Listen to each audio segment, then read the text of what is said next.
Hello and welcome to the On Spirit podcast, where we inspire you to develop and enhance your entrepreneurial talents and skills. This series is packed full of information, tips and interviews that help you change and find the edge in your game. I'm your host, Beju Solanki. I'm a performance psychologist and I've been working with entrepreneurs and business owners for the last 25 years, helping them improve their game. To find out more information about me, please look on all social media platforms, but specifically Clubhouse and Instagram. Before we launch this week's episode, I'd love to tell you about the Change Your Game Scorecard. If you're struggling to achieve what you really want and you're not sure where to start, the Change Your Game Scorecard will help you identify where you need to improve. Life is a game, and there are 3 core games you need to conquer to succeed in life. That's the inner game, your mindset, your emotions, your thoughts. Your game plan, that's your strategy and your roadmap. And then your outer game, how consistent and persistent you are in taking actions. The Change Your Game Scorecard will help you identify how strong you are in each of those games. Please visit changeyourgamescorecard.com for more information and get your report today. Thank you for listening.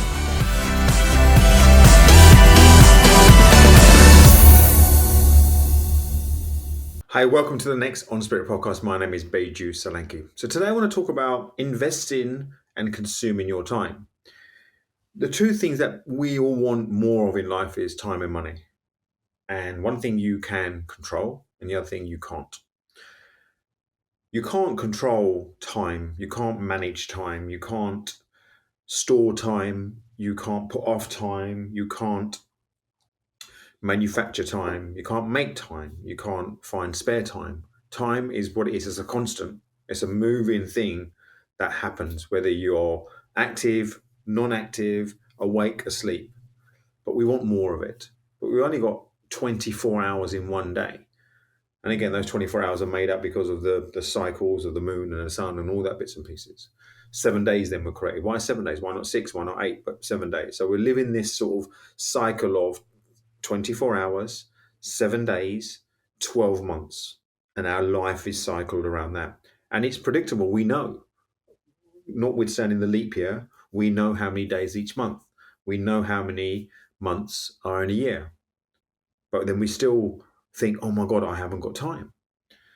Money is something that we can influence, and we'll talk about money at another time. But today I want to talk about the difference between investing and consuming time and moving you out of the mindset of thinking being busy is a good thing. Because we have this notion that, I'm sure you've been in situations, how's life? Yeah, really busy, man. I haven't stopped. I've been doing this and that and the rest of it. And you're given the impression that because you're busy, that you're successful. But we all know intellectually, busy has 0 to do with being successful. It's more about being productive and effective. Now, you might be active, you might have lots of things to do during the day, and it might look busy. However, that's no correlation. I refuse to use the word busy. I'm recording this podcast now. I've got meetings to attend later, got Zoom calls, got bits and pieces. Now, if you look at my day and my diary, it's full. There's lots of things I'm doing. But I'm never going to say I've had a busy day. I'm recording this podcast now because I'm recording this podcast now. Once I finish recording this podcast, I'm going to go to a meeting. I'll be in the meeting and I'll do the meeting. Once I finish a meeting, I'll come back home and I've got to send that email. I'll send that email. Then I've got to make that phone call. Then I've got to make that phone call. Then I've got to make some food. So the day is active, but I'm not going to say I'm busy, because once you say you're busy, it sort of creates a sense of panic, creates a sense of overwhelm, creates a sense of, oh my God, I haven't got time to be productive. So what's the difference between consuming and investing time? And I'm going to tell you a story that when it was first exposed to me, I've been running my own business for 15, 16 years now. And leading up to that, I was in a corporate job, very, very well paid, traveled a lot, but I knew tools. I knew for a number of years I didn't want to do that, but I didn't have the courage, the resources and the mindset to leave. But in the last 2 years, I started, right, I'm going to take control of this. I'm going to start going out there and investigate. What do I need to put in place? Where do I need to go? And one of the things I looked at is property. I was interested in property investing from the point of view of, creating some security, some assets.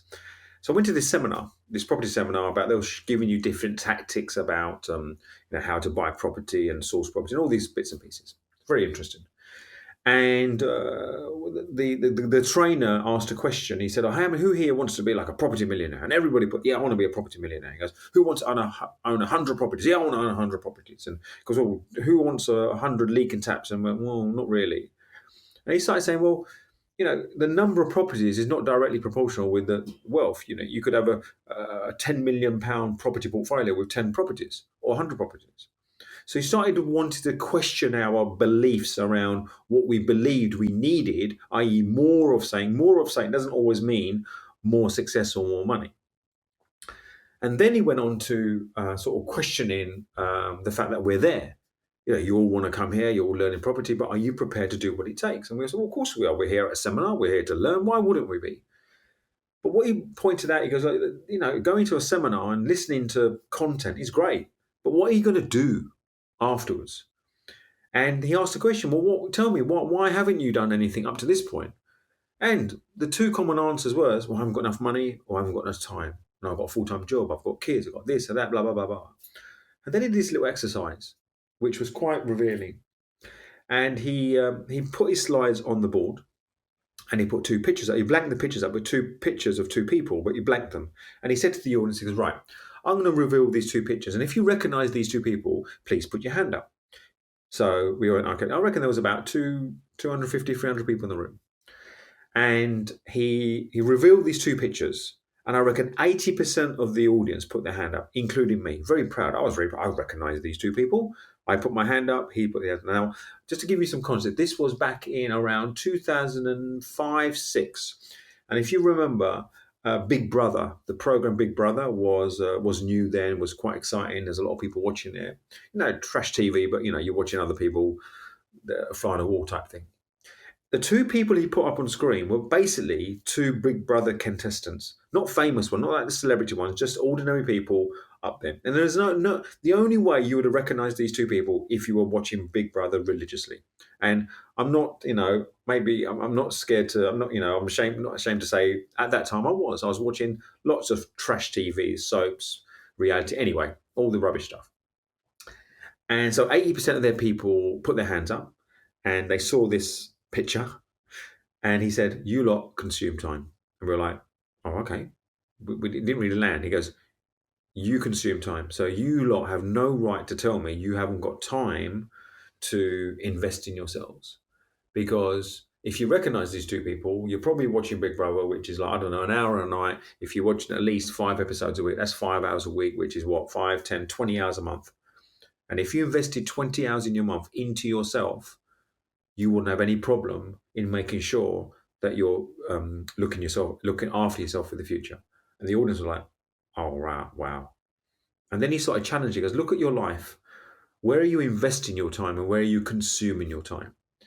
And he didn't sort of say like, you shouldn't rest and you shouldn't have downtime and you shouldn't relax. That wasn't the issue. Absolutely, you need to fill your tank.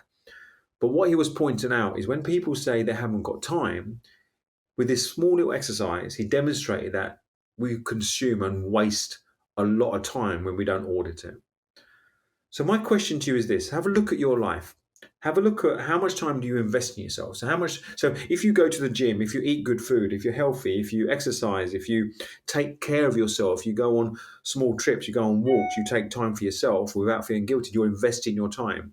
If you're running your own business and you're doing things to grow your business, you're investing your time.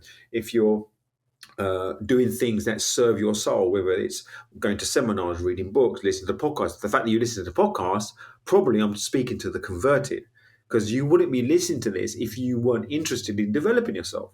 So ask yourself this question: who could you send this podcast to that you think by default is not really investing their time, but they're consuming their time? And what's their reaction if you send this? Hey, listen to this. What will they say? What will they say about that?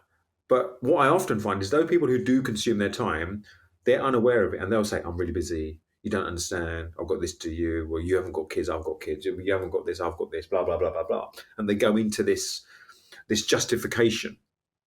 You've heard that phrase, if you want to get something done, ask a busy person. What it really means, if you want to get something done, ask someone who gets stuff done, who's productive, gets things over the line. So as we come to the end of this podcast, my question to you is this. You listen to this podcast means you're investing time. I get that. But is there any areas in your life that actually you consume in time that's not serving you? So resting is serving you. So that's investing time. Doing things for yourself is serving you. So that's investing time. But where are you consuming time that really, after doing an audit, you can think, actually, I could be better. I could be much better. And if I change that time where I consume to invest, what sort of things can I create in my life? And that's my question to you. Hope this podcast has made you think. Hope this podcast has made you question whether you are consuming more of your time. So if you want to find more time, that's the first thing to do. First thing to do is see where you're busy, where you don't need to be busy. Where are you consuming time that you could invest in time, and see how many hours you can get back in the week that allows you to invest that in areas that create the life and business you design. Hope you've enjoyed this podcast. I'll see you next time. Thank you for listening. To find out more about myself or the Change Your Game Scorecard, you can visit changeyourgamescorecard.com, where you can find out how strong your game is and get a full detailed report. Also, if you found this episode useful, please do leave a rating or a review in iTunes to help others discover it too. Until the next time, my name is Beju Slanky.